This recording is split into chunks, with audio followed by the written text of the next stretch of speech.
Hello guys, welcome to my channel. So today we will be discussing an editorial from Indian Express again.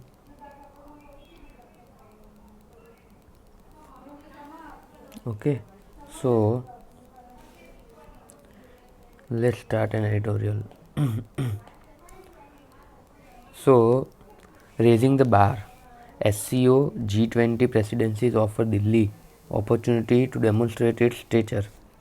It must not let bilateral tensions cast a shadow. Shadow means something which it causes something kind of event or something less enjoyable. Okay, so the Council of Foreign Ministers of SCO at Goa was overshadowed by an India-Pakistan slanging match. This is unfortunate. China dominates the SCO and Pakistan is a member too. India has good relation with neither, but the SCO gives Delhi a place at the table in Eurasia from where it can not only watch over its interest in Central Asia and be part of regional conversation on Afghanistan but also engage with adversaries. So here author is saying that foreign ministers meeting of SCO at Goa was overshadowed by India-Pakistan slanging match, right? And this is unfortunate. So, and China dominates the SCO, and Pakistan is also a member. So, and India has neither good relation with anyone. But what SCO gives Delhi a place at the table in Eurasia, from where it can not only watch over its interest in Central Asia and but be a part of regional conversation on Afghanistan and also engage with adversaries. External Affairs Minister S. Jaisankar's meeting External Affairs Minister S. Jaisankar meeting with his Chinese counterpart Queen Gang on the sidelines of the SCO showed that such conversations are possible even with neighbor that has made incursion into Indian territory in eastern Ladakh, Covet's Arunachal Pradesh.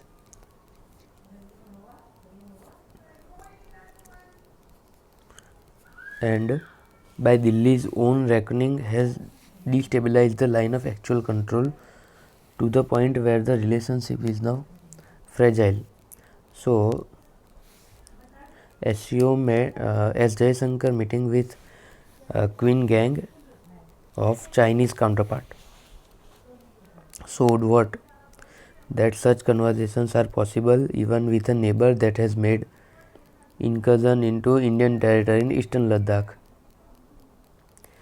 Covet's Arunachal Pradesh, and by Delhi's own reckoning has destabilized the line of actual control to the point where the relationship is now. So here Delhi's own reckoning, which means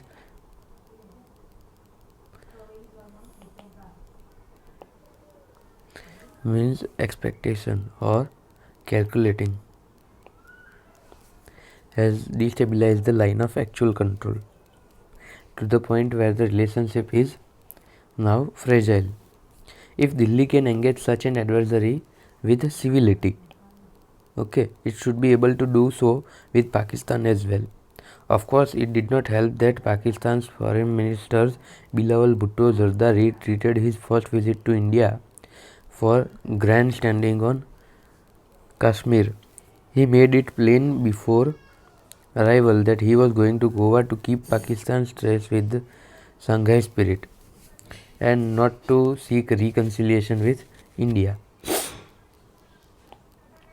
At the meeting that took place on a day that 5 more soldiers were killed in a second episode with terrorists in 2 weeks in Rajouri Pooch border area in Jammu, his homily, "Let's not get caught up in weaponizing terrorism for diplomatic point scoring and root causes," was asking to be called out.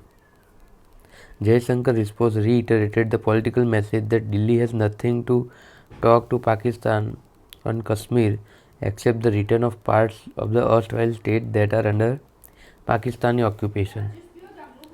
This hawkishness is likely to continue for the foreseeable future.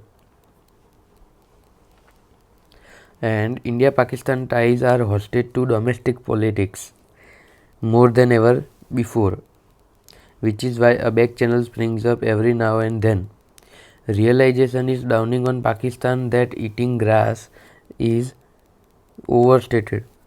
From India's point of view, talking to Pakistan will become an unavoidable requirement of its big power aspiration.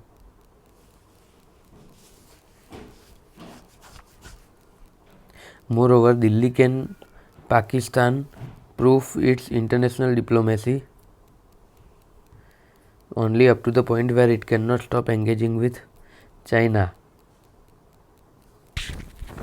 which, as the second biggest economy, is as influential at the G20 as it is in the SCO or indeed BRICS.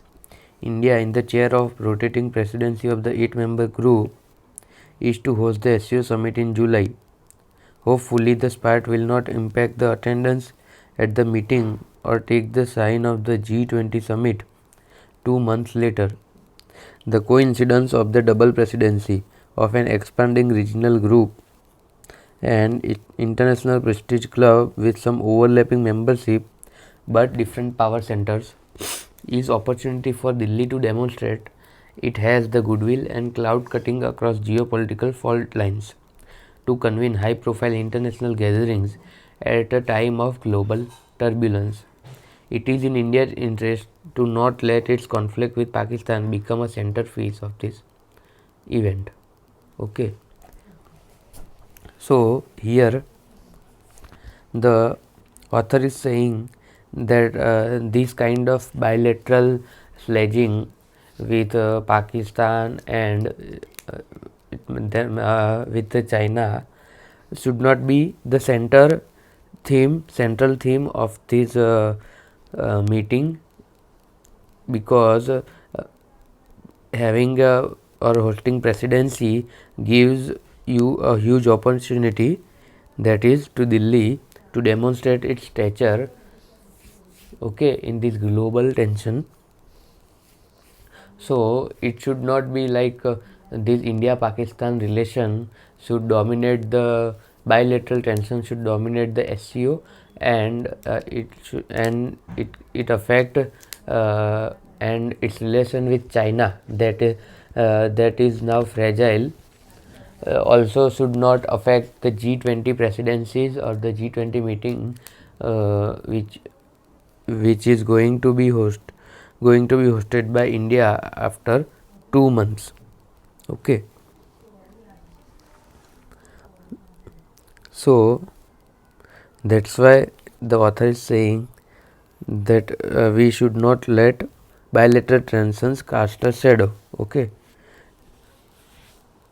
Because this SCO gives Delhi an opportunity to talk with China as well as Pakistan. Okay. And Delhi can engage such an adversary with civility as well. Okay. Okay guys, so thank you, bye bye, signing off for the day.